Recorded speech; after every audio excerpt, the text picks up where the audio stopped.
Hey guys, Steve from Scrow here, checking in with you again. I know it's been a little while since I posted, so wanted to get another longer form content video out there.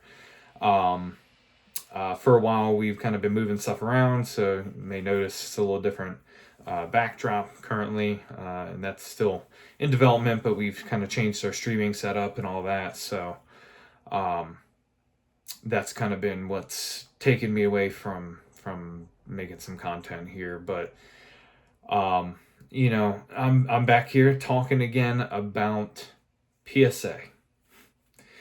It's this crazy stuff, right? I mean, this stuff, writes the content itself, essentially. I mean, is you couldn't ask for a more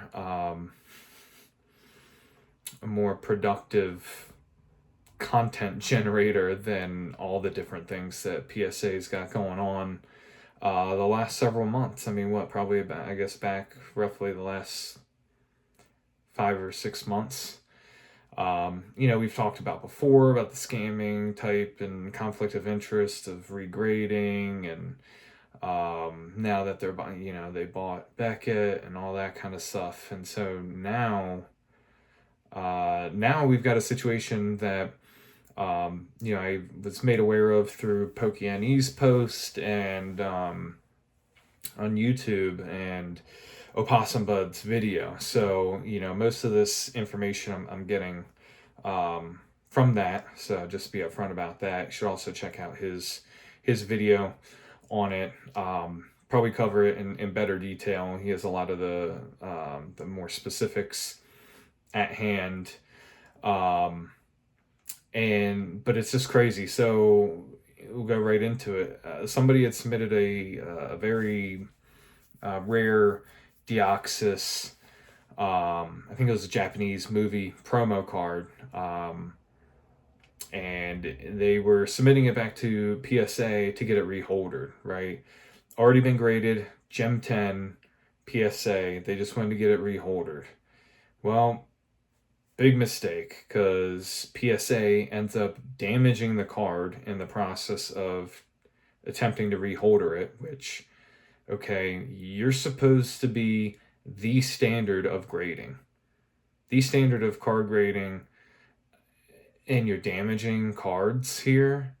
I mean, I know there's an inherent risk that, with grading or reholdering, anything like that, that it can be damaged, but dang, crazy. Okay, so that's the first part, just damaging it, as supposed to be the industry leader in card grading and all that. That immediately makes you apprehensive about submitting to them. Going further, the damage was significant enough to bring it from a PSA 10 down to a PSA 6.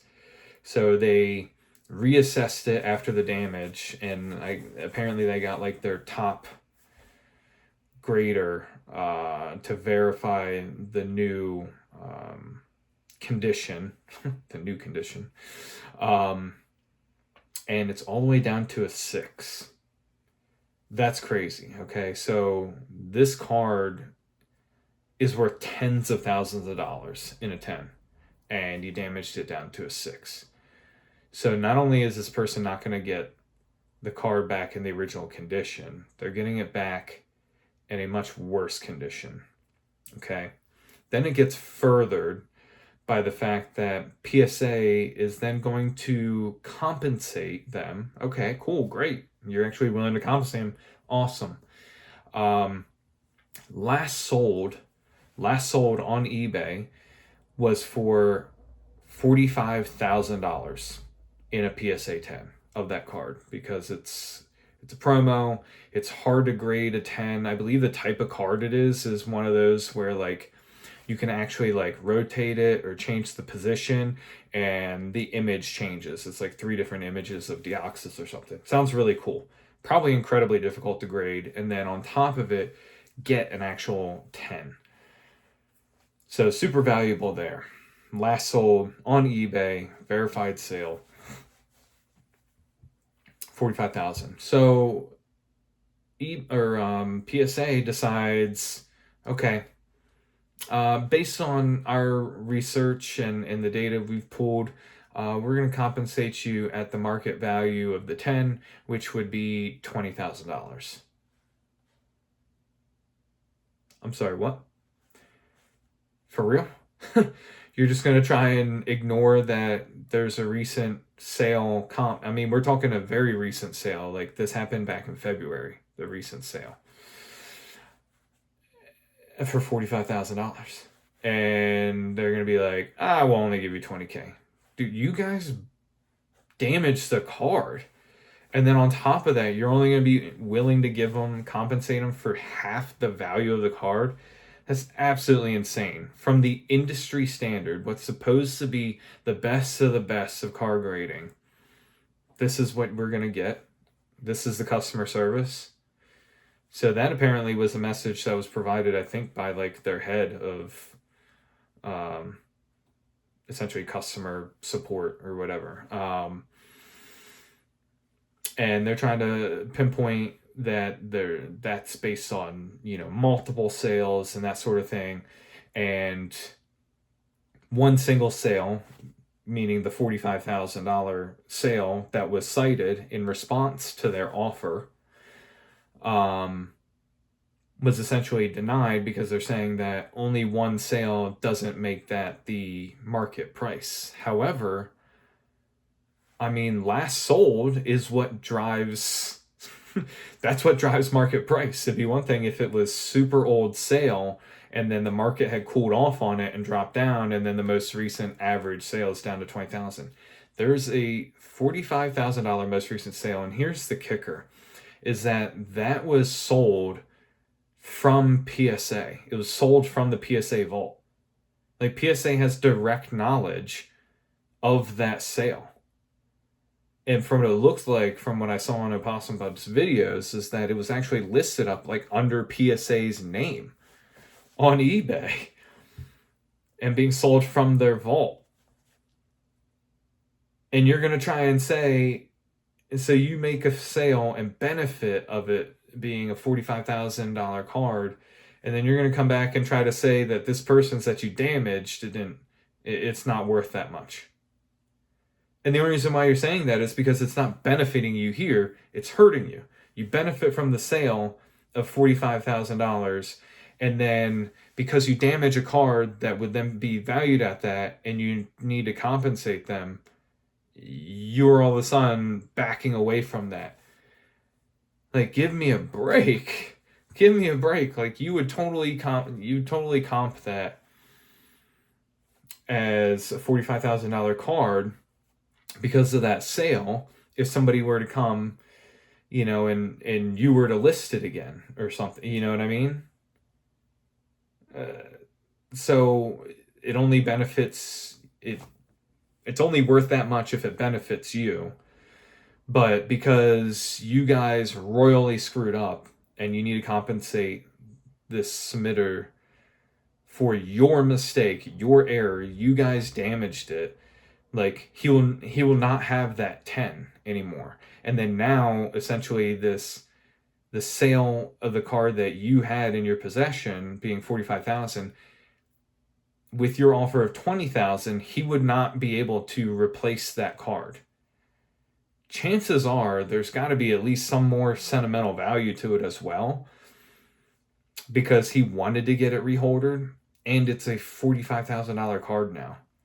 Like, super rare card, very cool card, and then you damage it, but you're not gonna charge him anything extra to reholder or slab it up as that with the new grade of a 6. Like, come on. Like, you guys should be better about this by now. Like, you guys continually step in it left and right. Every chance you get, you're mishandling customer support, you're mishandling your PR. It's incredible. And the fact that people still submit with you is insane. Like, let's think about this. This is supposed to be the industry standard. Why are people still grading with them? Like, there's already so much scrutiny and controversy over the actual grades that you give. But then now, we're just talking about reholdering something, and you damage it. costing him tens of thousands of dollars essentially in value. So while he could have had something, I think the other thing that I don't think was discussed on Opossum Bud's video, but that I think about is that if he gets that back as a normal 10, like reholdered and all that, without being damaged, he can continue to hold on to it and the value goes up. You damaging it and then compensating him, even if you compensate him at that $45,000, I was like, he just has the money. So unless he could get a hold of another one at that price, which still wouldn't be his card, right? So there's some sentimental value there that's been destroyed. Even if he can get that back at the 45K, again, like, you've done damage there. He's got to go through the process of trying to do that. But just giving him 45K doesn't truly compensate for it. Because let's think about it. If he were to hold on to it back at that 10 in a reholdered version, theoretically, the value of that card continues to go up. So now he'd have to go back out and buy another one with the money that you're compensating with. But you're not even offering him the full $45,000. So at this point, like, he can't even replace that card. He can't even buy another version of the card at a 10 to replace it and then still hold on to it if that's what he wanted to do. Like, if he just wanted to hold that into his collection, let it keep going up in value, and then maybe eventually selling it or something.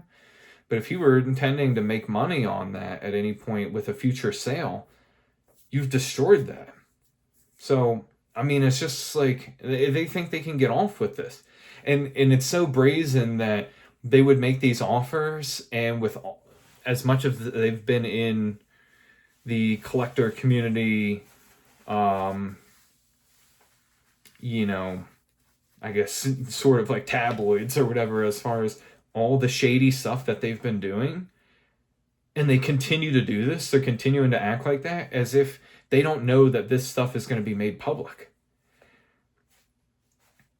You really think that person's not going to take to like social media? They're not going to post about their experience? I mean, this is something you absolutely should take into consideration before ever grading, especially grading with PSA. Like, if they're supposed to be the industry standard, you got to be better.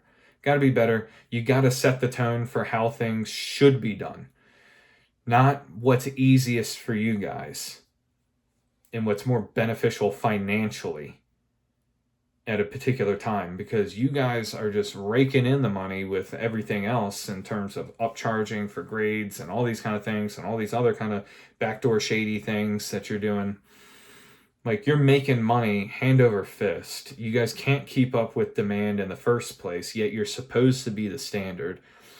I mean, it's embarrassing. So, you know, I think I mentioned in the previous videos that I was considering putting in a submission a while ago. And I mean, I had still kind of toyed with the idea. I mean, this absolutely seals it. Like, no, I'm never grading with PSA again. They'd have to make so many like widespread changes, total like gutting of their executive suite, because they're still letting this stuff go on. And they're not even coming out and addressing it and acting like that they know these things hadn't been handled as well as they should have been, and that they're going to do better and improve. And the next time, you know, they're taking it as a learning experience, how they can be better. They're just continuing to do garbage job, garbage customer service, wait 6 months to get a card graded. Who knows what the value will be? Who knows if maybe they'll damage the card. Then what? Then they compensate you at what? The raw value? Not the fact that if theoretically, you know, you could have had a 10 in something and it should have been worth $1,000, but the raw value is 500, and, you know, they compensate you at that. I mean, but again, then you'd have to go out to replace the card and all that, and then it's not your actual card, and it's just, it's crazy. It's crazy. Yeah, I mean, make your own choice, but be educated before you do it, and know as much as you can before you go forward with submissions, and knowing the risk and the potential to be treated like this. So again, can't believe I'm here again talking about PSA, but they just keep stepping in it, and the content writes itself. Yeah, appreciate you guys watching this video. My name's Steve. Scrow Rips is my business. Scrowrips.com is my shop. We're going live on TikToks and YouTube now. So we've got the dual stream going. We've got some more technology updates we're doing. There's a little lagging and that kind of thing going on, but we're gonna get that fixed. And yeah, we're just out here still ripping packs and trying to have some fun with the community. Buyer beware on the grading. All right, see ya.